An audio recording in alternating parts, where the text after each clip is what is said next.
Okay guys, magandang araw. Meron na naman akong tuturong konting tutorial. Basic to sa iba, pero doon sa mga simpleng tao, syempre hindi nila alam to. So, may pinagawa sa aking ventilador. Ang sira is motor na. Kasi, chinek ko yung thermal fuse, buo naman. So, sira na talaga ang motor. So, ngayon, hindi yun yung topic ko ngayon. Ang topic ko ngayon is paano natin i-check yung motor kung alin dito number 1, number 2, number 3 at capacitor. So ngayon, dahil sanay na akong bumili nito at alam ko kung paano ikabit, hindi ko na tinatanong doon sa binibilang ko kung alin ang common. So ngayon, aalamin ko kung alin ang common, alin ang 1, 2, 3 at saka alin ang capacitor sa mga wires na to. Pero ang tip ko lang pagka gusto nyo mag-DIY sa sarili nyo is pag bumili kayo ng motor, dadali nyo yung luma para makakuha kung parehas lang yung kasa nila dito. So ganon. And then pwede nyo nang itanong sa bibilan nyo, kuya pakitandaan naman alin ba yung common, alin ang 1, 2, 3 at alin ang capacitor. Pwede nyo itanong para kahit hindi kayo marunong is makakapagpalit kayo ng motor kahit na sabing simpleng tao lang kayo at hindi kayo technician talaga. So ngayon, back to the topic tayo. So ito, buo to. Ito yung mismong motor na ikakabit ko dun sa ventilador na gagawin ko.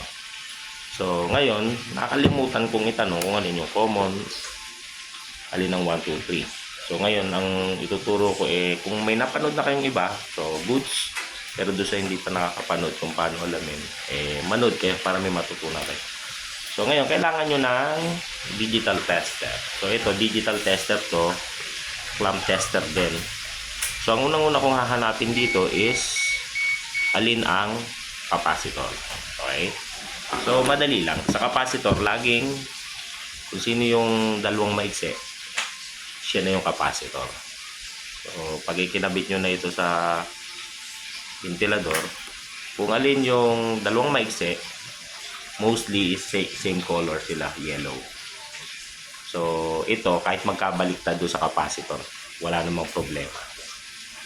So unang-una, kailangan nyo parang i-test kung buo yung sa capacitor. So ilagay natin ito sa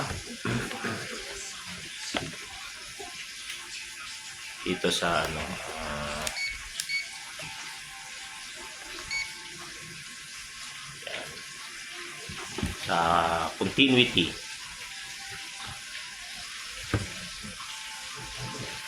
Ilagay natin sa continuity muna.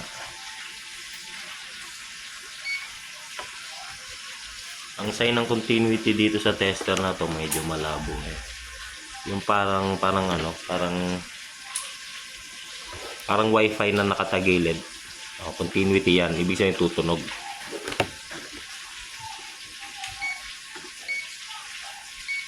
Tapos pag resistance naman ganyan, yung parang may kulay black na may ayun yan ang pagkakaiba niya. So gamit kayo nito para matest nyo. Siyempre kung bago naman, imposible namang sira ang capacitor, pero ako chinecheck ko pa rin yan kung sira yan ang buo. Check ko muna bago ko i-explain. Ayan. So continuity na lang muna gagamitin ko. So pag buo yung capacitor side, malabo kailangan mag-show siya ng continuity dito sa tester. Ayan. Kung makikita nyo, ayan di ba? So meaning kaya may nakukuha siyang reading is buo siya. Kasi pag nalagot yung dito sa loob yung windings, mawawala na yung palo niyan. So ang sign na good is ganyan yan, pumapalo siya. So dahil bago to, talagang good siya.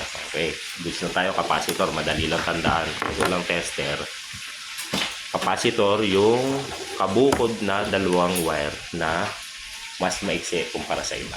So goods na tayo sa capacitor. Ngayon, punta tayo dito sa 4 na wire. So, itong 4 na wire na to, syempre, yung tatlo dyan is speed, 1, 2, 3. At ang isa dyan ay yung common. Yung common na tinatawag, ito yung nakakonekta buhat sa baba sa plug. So, line 1, common. So, ngayon, dahil hindi ko natanong kung alin dito yung common, using digital tester, aalamin natin para malaman kung alin ang common. So, ngayon, yung tester mo dapat nakasetting siya sa continuity lang yan, yung para nakatagilid na wifi. So, ngayon, kailangan mag-beep siya. So, sa lahat ng wire na to, pag itinest ko, kung saan lang siya tutunog, iyon yung magsiserve as common. Okay. So, yung linya ng capacitor, ulit ha. So, pagdikitin mo lang yung linya ng yung dalawang capacitor niya sa isang tester, and then isa-isahin mo, yung mag-beep using yung continuity sa tester, siya ang common. So, madaling malaman. So, isa-isahin natin. Sa kulay white, so again, pagtabihin mo lang yung dalawang capacitor, ganyan mo lang tapos yung tester natin ay nandoon tayo sa continuity, yung nakatagilid na wifi, parang wifi, ibig sabihin niyan tutunog So pag yung dalawang wire ng capacitor pagsamahin, tapos yung isang test probe sa kanya, ngayon isa-isahin natin. So kulay black, hindi tumunog, may reading, makikita mo may reading pero hindi siya tumutunog. Ito sa kulay red, may reading pero hindi siya tumutunog. Sa kulay white, may reading, hindi siya tumutunog. And then sa kulay green, ayun, medyo mahina yung ating battery. Mahina yung battery. Okay, i-close ko muna and then ibalik ko para lumakas.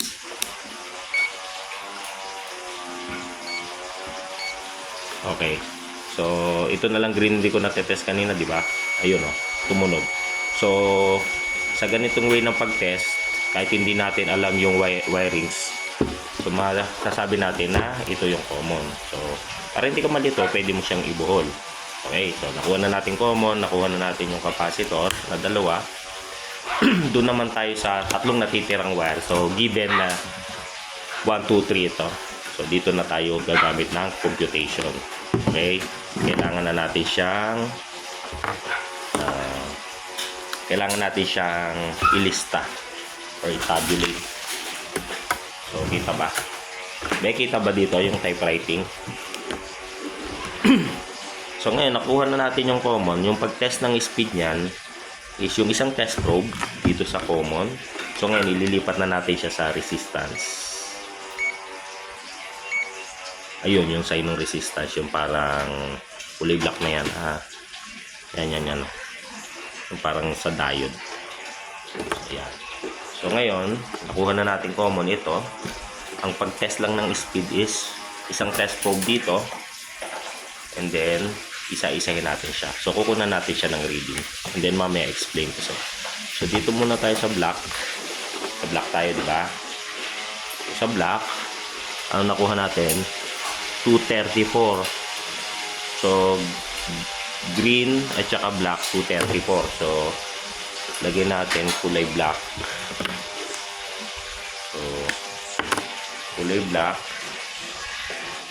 234.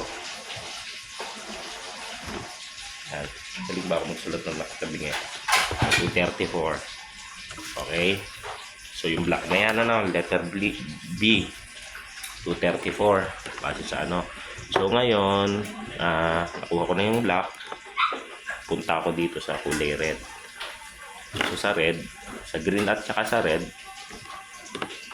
okay, so anong reading? 205, tama? 205, kita nyo? Okay, so sa red, 205. Okay, so dalawang line dalawang speed na na-check natin. So, doon na naman tayo sa pangatlo. So, yung pangatlo natin is okay, common ulit. Okay. And then, ano na lang din natin na-check? Yung kulay white, di ba? So, sa kulay white, pag medyo nalito kayo, back nyo lang yung video, panoorin nyo ulit, masusundan nyo naman yan. So sa white, green and white, 260, anong reading? 200, okay, 262. 262. So ulitin ko ha, yung 262 nga sa white. So sa 262, sige, 261. Okay. So sa white, 261. Okay, tapos na tayo. So nakuha na natin yung dalawang yellow, 2 yellow, capacitor yan. Okay, yung dalawang 2 yellow, capacitor. And then, nalaman natin yung common, yung kulay green. So yung green is common. Kaya natin nalaman yung green common, pinagsama natin yung dalawang yellow capacitor. Tapos nilagay natin yung setting ng tester sa continuity. And then chinek natin isa sa B, sa black, sa red, sa white. Walang tunog. So ang tumunog yung kulay green. So ganun lang. So common na, goods na tayo. So dalawang yellow capacitor, yung green common, yung natitirang tatlo ay speed. So ngayon kinuha na natin yung speed kanina ng yung mga kuha ng speed ng resistance. So test probe from green and then blue, nag-reading ng 234, green, red, nag-reading ng 205, green at saka white 261. So ngayon, paano malalaman kung alin yung speed 1, 2, or 3? So base sa resistance, baliktad. Pag number 1, kung sino yung pinakamataas na nakuha nating resistance, siya yung number 1. So 1. So number 1. O sino ba sumunod? Yung black, di ba? So yung black magiging number 2. Okay. Tapos ano na lang natira? Red, di ba? So siya yung number 3. So yan. Yan na yung complete way ng pag-check ng motor kung sakaling nakalimutan mong itanong dun sa binilan mo kung alin ba yung common at saka yung 1, 2, 3. So ganyan lang. Pero para madali, kung hindi ka bihasa, wala kang tester sa bahay, susundin mo lang naman yung instruction ng bibilhan mo. So pwede mong ipabuhol yung common, isang buhol. Tapos pwede mong lagyan ng masking tape isa-isa to, pa-markingan mo. Ay, pa-check nga po kung alin ang 1, 2, 3. So lagay lang niya. Tapos pag nagpalit ka na ng motor doon sa ventilador mo, susundin mo lang yon. So kung anong nakatapat sa 1, edi siyang 1. Kung anong nakatapat sa 2, siyang 2. Kung anong nasa common, siya yon. Then sa capacitor, siya yon. So ganun lang. Kahit hindi ka technician, magagawa mo ventilador mo pagka motor ang sira. So tapos na po tayo dyan. Yun lang po. Napaka basic, simple lang. Pero ang tips ko lang, itatanong mo na lang lagi sa bibilhan mo. Para hindi ka na, kahit hindi ka mag-tester. Ako nga, hindi na ako nagte-tester. Tinatanong ko kahit na marunong ako. So, para mapadali ba yung trabaho. So, tinatanong ko na lang. Alin ba kuya dito yung common 1, 2, 3? So, pagdating sa bahay, kasa na lang ako ng kasa. So, yari, di ba? So, ganun lang ang basic na pag-check. So, maraming salamat. Ito lang yung tutorial for today. Meron pang iba. Kagaya ng sabi ko, mag-like lang kayo, follow, and then share nyo lang yung video ko. Siguro mas lalo akong matutuwang mag-upload. Kahit mawalan ako ng customer, kung dadami naman yung followers ko na nanonood and then mag-share nito, okay lang, no? So ganun lang, yun lang kadali ang way ng pag-check ng motor ng ventilador. Okay, so cut ko na yung video na to. May tuturo pa akong iba, pero for now ito lang para ma-focusan nyo. So kung nalilito kayo, i-back nyo lang and then magsimula kayo sa simula. Masusundan nyo yan basta marunong ka naman umanawa sa instruction. Ganun lang kadali. Okay, so guys, maraming salamat. Tapos na tayo sa pag-check ng motor. So marami pa akong i-upload na iba. Okay, God bless you. Bye-bye.